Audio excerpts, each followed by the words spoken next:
Muhammad Hijab and his secret marriage. Is what he has done, is it? Take a rumour or take some allegations that are made and then run with them as if they're fine. Bring something from Islam that we can then discuss. The woman was just stayed in a hotel. You're scraping the bottom of the barrel and you're asking about something about a particular individual as if any individual, me, Abbas, anyone else, is what Islam is. It's not. No more than Rabbi Zachariah or all of those Catholic priests represent your religion. Shall I line them all up and say that is it okay for the Pope to know that their priests are sodomizing young children and to then hide it from the public? Is that okay? Is that very Christian of them? What we've seen recently with Muhammad Hijab and his secret marriage, and I wanted to ask you, is what he has done, is it perfectly legal under Islam?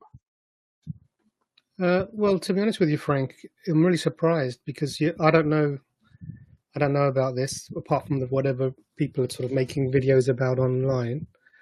And I'm really surprised that you've come up and that's your way of approaching the topic. So tell me, what is it specifically that you're asking?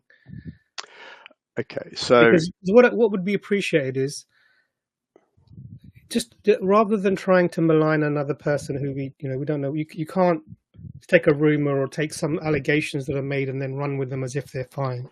I think that's unreasonable to do. Rather than trying to do that, if you're gonna try to link it to Islam, bring something from Islam that we can then discuss.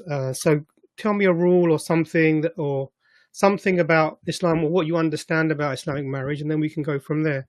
Rather than doing this sort of throwing mud, you don't want me to bring up sort of potentially people have been accused of behaving badly from the Christian community and then associate that with Christianity. That would be like a really low down, scummy thing to do. And obviously I'd expect more from you as well. So let's get to the actual issue with Islam. That would be really useful. Okay. So irrespective of what has actually happened, I think it was about a year ago, he appeared on a show with EFDawah on his stream, and they were discussing this issue of taking a second wife, and there was a panel with he was there with a couple of other guys, and there was a panel of Muslim women, and they specifically discussed whether if a man takes a second wife, does he have to tell his first wife if he's doing it, and can he actually lie to his first wife about it? And you can see, as I say, it's on EFDawah's channel. I think it's called, I forgot what it's called now. The Bitter Truth, and they discuss it. And Muhammad Hijab's clear position is, you can lie to her. You don't have to tell her what you're doing. She doesn't have the right to know. And it seems that's exactly what he's applied in his life. He took on. So he had Frank, a secret. really, I tried to be really polite and respectful with you, and I tried to emphasize to you about not going after a specific individual, but talking about the actual matter at hand. Okay, well, just take the matter then. What they discussed. One second, Frank. Let's be, because it's really important that we do this, right? If you're going to have a discussion about Islam, talk about Islam. If you want to talk about a stream that happened somewhere else, or a podcast that happened somewhere else, and you heard something or you listened to something, I haven't listened to the Bitter Truth podcast by EFDawah. It's not my sort of thing to watch these panel shows, but you obviously have, and there's something that you didn't like. And you're raising that, and now what you're doing is you're conflating something, and you're making it about Islam. Now, what would be really useful, and I'm now giving you the last chance really to do this.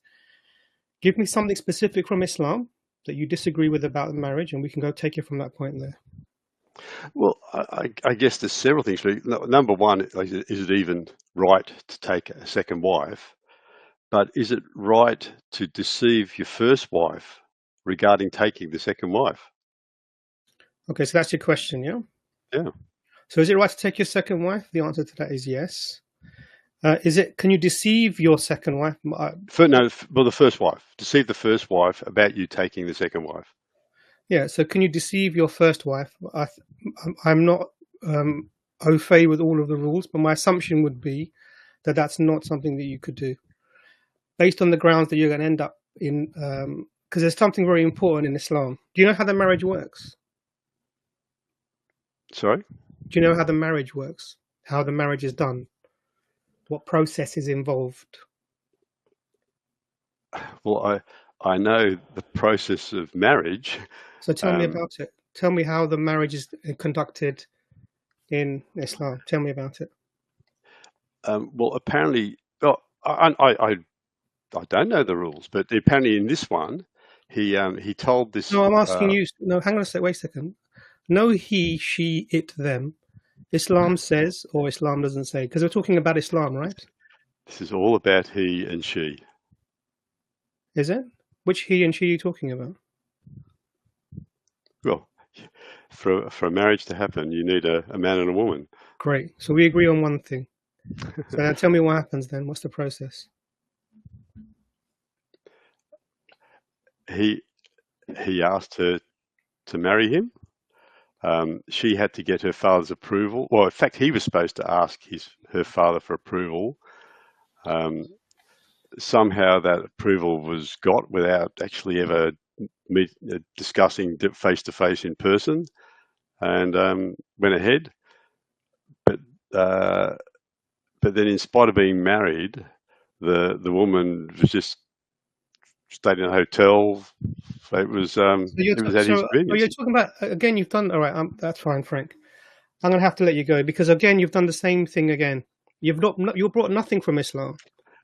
You, Frank, have not brought anything from Islam. Okay. What you're doing is, you're just doing the throwing the mud thing. And Islam, no. I've referred you to Ali Dawa's stream. Listen to me. I'm gonna put you on mute, because really, even for you, down under, this is low down. You can't get further down under the low down than being in down under at the moment, compared to me. But this is even lower down. That you're scraping the bottom of the barrel. I've asked you to bring something from Islam about how the marriage works, and you haven't. And what you're showing is insincerity. You're not interested in actually having a discussion about Islam. You're not interested in it, because you're not asking me about Islam. You're asking me about something you've heard on the internet. And you're asking me about something about a particular individual, as if any individual, me, Abbas, anyone else, is what Islam is. It's not. No more than Rabbi Zachariah or all of those Catholic priests represent your religion. Shall I line them all up and say that, is it okay for the Pope or whoever these people might be in power to know that their priests are sodomizing young children and to then hide it from the public? Is that okay? Is that very Christian of them? This is the sort of really low down, horrible tactic that you're applying. But you know what? I don't expect anything more from you anymore, Frank. Really, I don't. So let me help you with your misunderstandings of the Islamic process, so you understand. This is why I asked you, do you know the process? So what happens in Islam is quite simple. We don't have this get a good body count, try before you buy type of thing that is very prominent in much of the Christian West at the moment. We don't have this concept. What you do is, if you see someone, or you consider someone to be someone that you may want to marry because you find them attractive or whatever that is, what you do is you go straight to the father or the brother and you ask for their hand in marriage. Whoever is the person is the main head of that family. As it was in the old days, where people would, even in these countries that are claimed to be Christian, even in these countries where the father would be approached by the potential husband, and he would ask for his daughter's hand in marriage. Very respectful, honourable thing. And then what happens is that a couple of things happen. So there is a chaperoned interactions between the potential spouses. So the guy and the girl, they will take a seat at a restaurant with people around, interact with a little bit of privacy, but in a public way, and then they would be able to sort of determine whether or not there was like a spark, or whether they got on, whether they met the criteria that they were looking for. Once that was fine, then what would happen is the marriage would be arranged. And then what you do is you carry out a ceremony in which there are witnesses to the consent from both parties of the marriage. And once that's taken place, then there is a second part of that. The second part is something called the walima, which is the meal that's conducted after that nikah has been taken place. Now that the reason for that meal is because it publicizes that these two people are joined in marriage. It makes the matter public. So there's no such thing as a secret marriage. You can't do secret hidden marriages. It doesn't count. It's a public thing by definition. So now when anything else you're going to bring, it's just going to be hearsay and drama and mudslinging. And I'm not interested in any of that, Frank. We don't do drama, we don't do soap operas, we don't do innuendo, we don't take things from one place to another and talk about, gossip. It's not our role here, Frank. So is that clear? Is there anything else you'd like to say? Also, you know what it is, Dr. Imran? Frank, do you think it's acceptable to talk about people just because people have spread rumours about them on the internet and indict them for crimes and find them guilty before proven innocent? I mean, is that the way? I mean, is that the way you weigh things up? Very Trumpian, isn't it? Am I allowed to speak? Yeah, well, of course you are, Frank. I've just asked you a question. So, look, if what is done is acceptable in Islam, then there's nothing, from your point of view, there is nothing wrong. So I'm not slinging mud. You don't know what's been done because it's at the moment just accusation, right? Well, I'm saying what was said on Ali Dawah's channel, and you can look it up. I think it was episode 8. Episode 8. Frank, you keep switching from talking about an individual, which we've asked you not to do, because it's effectively, look, I'm not going to defend Muhammad Hijab if he's done something wrong. I will say straight to him on his face that Hijab, this is wrong. That's how Muslims are. The Quran tells us clearly, stand up for justice, even against yourselves, against your parents, against your family, against your kin, whether one is rich or poor. We're not here to cover anything up, but in Islam, Frank, we have a very, very strong teaching, and we're warned against spreading slander, spreading rumors. And every single person that spreads a rumor, and it comes out and it's proven to be false, then every person that heard you and every person that spread that slander, you will share in all of the sin that has now transpired. So we are very careful not to talk about individuals. This is what Islam teaches us. Now, I don't know what your Christian teachings are, Frank, when it comes to spreading rumors and lies, potential lies, and slander. I don't know what your Christian, maybe you can enlighten us. Maybe you're allowed to do these things. Maybe you're allowed to spread rumors, even if it's unsubstantiated. The other thing is, have you ever heard Muslim speakers talk about Jimmy Swaggart, who had a prostitute in a hotel room, and use that against the Christians to say, look, this is Christianity, and try to tie in to Christianity? We don't do stuff like that. We just don't do stuff like that. I don't understand why you Christians have to fall so low. I can give you an answer to that, Abbas. So I'll tell you why. It's because there's nothing in Christianity that's defendable. Exactly. You can't defend the Trinity. It makes absolutely no sense. You can't defend the fall of man because God is now tyrannical. You can't condemn, defend the original sin because that is literally an injustice and evil upon all of humanity and innocent people. You can't defend the crucifixion because the crucifixion is human sacrifice, which the Old Testament speaks vehemently against. And you can't defend the idea that people who weren't present at an event are somehow eyewitnesses for that event. And that's Christianity in a nutshell. Now, I'm going to if you can't defend these things, then the only option that you have left is to then throw mud in loads of directions and hoping that something will stick and we won't talk about Christianity. So here is, Frank has come on, representative Christianity. And what does he talk about? Some rumors on the internet. Where we go. Anyway, before you come back in, Frank, I want to just add very quickly, because we don't want to dodge your initial or not your initial question, but partly your hidden question in there. When a woman enters into a nikah, a marriage contract with a husband, with a man, a Muslim man, there are certain conditions that are within the Sharia already within that contract. And one of those conditions is that it is halal for him to marry again. That is actually within the marriage contract. So she's already agreed to it when she marries him. Now, if, however, a woman says that I do not want to be in a monogamous relationship, and I want to have stipulated within the contract that before you take a second wife, you will notify me and give me the option of not being in a monogamous relationship, he has to abide by his agreement, his contract. But so that is the condition within Islam. Now, polygamy is something that has been widely practiced within all societies. It is only, and Christian societies and Jewish societies. Now, it is only in recent times, because Christianity, Frank, has modernized, has liberalized, has secularized, has materialized, has commoditized the religion of Christianity, that it has no bearing and reflection on what the teachings of Jesus or the early followers of Jesus actually did. Because, Frank, remember, they were all under the law. You guys are not even under the law, Frank. So it's a completely different Christianity. It's a sort of a facade of what Christianity was. It's not what Christianity actually was, Frank. Now, I'm going to let you come back in there very quickly before we get the next guest on. But please be warned. We're not here to spread rumors. If something is established, you can go and speak directly to Muhammad Hijab on one of his streams when he's on his streams, and you can ask him directly. We're not going to be doing that cheap, get your popcorn ready.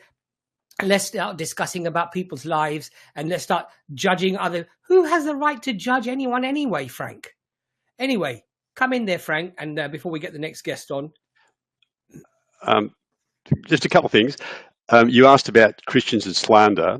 So Jesus set out what you do when a brother sins, that you go and speak to him yourself, and then you if he won't listen to you, then you take 2 others with you as witnesses, and if you still won't listen, then you take it to the church. So you don't spread rumors outright. So it's in the very same chapter, Matthew 19, where he talks about divorcing wives, and that God, that in the beginning, the Creator made them man and wife, and there's one man for one woman. They become one flesh. So it's in the same chapter. So is it a sin to marry more than one woman, Frank? Well, he said, like when Jesus was asked, he said, and why he was talking against divorce, he said, it was not so in the beginning. God made them to be, a man takes his wife and they become one flesh. Is that the question I asked you? Yeah, that excludes others. What was the question I asked you?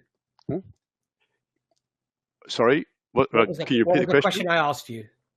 Can you repeat it? Is it a sin to marry more than one woman? I wouldn't say a sin, but it's against God's will. So going against God's will is not a sin. Is that what you're saying? It displeases him, yeah. But it's not a sin. Well, in the sense that it's not like it wasn't outright banned in the Old Testament, but it's still wrong. So it's wrong, but it's not a sin. And it's wrong for a Christian. So it's wrong, but not a sin. Is that what you're saying?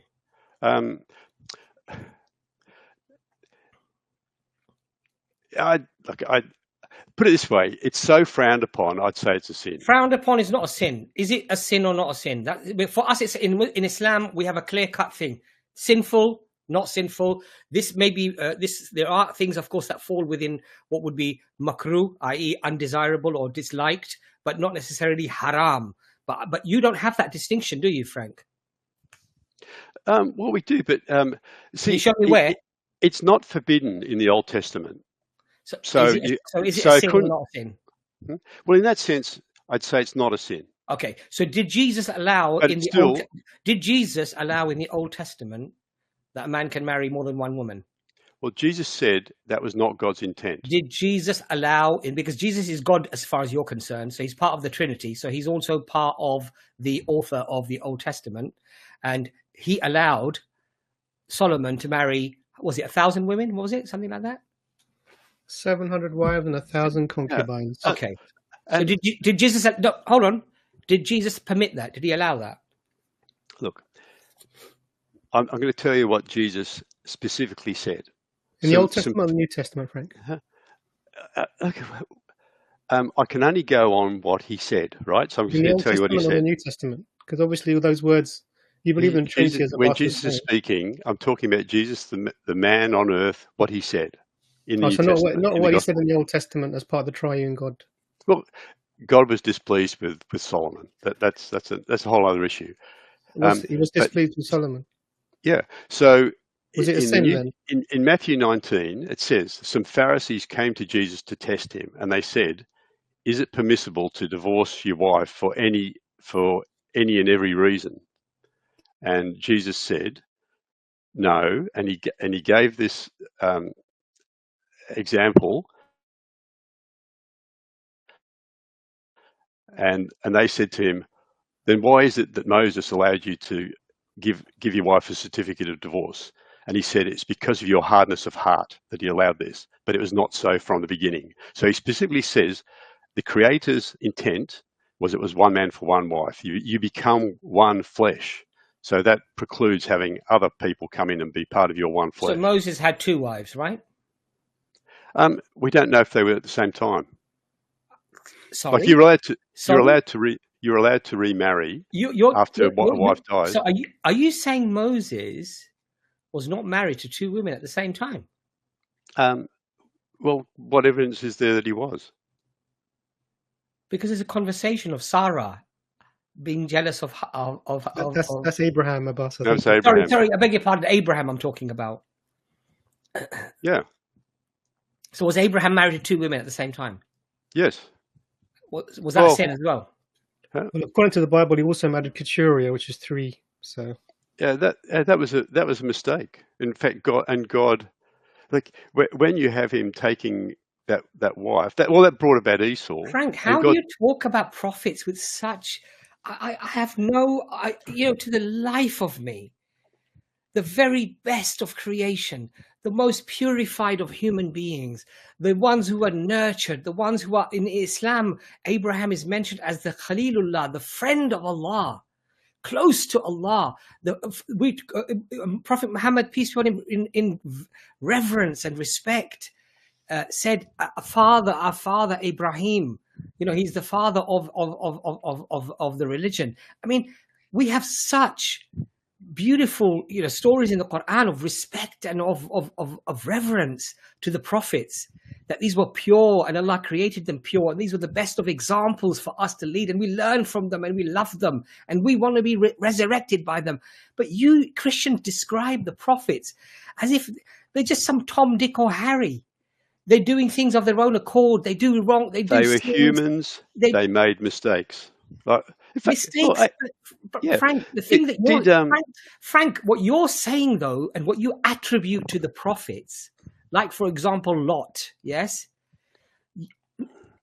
it's illegal. Even has always been illegal. It's always been immoral, and in Islam, you'd be executed if you did that type of activity. What makes you think Lot was a prophet?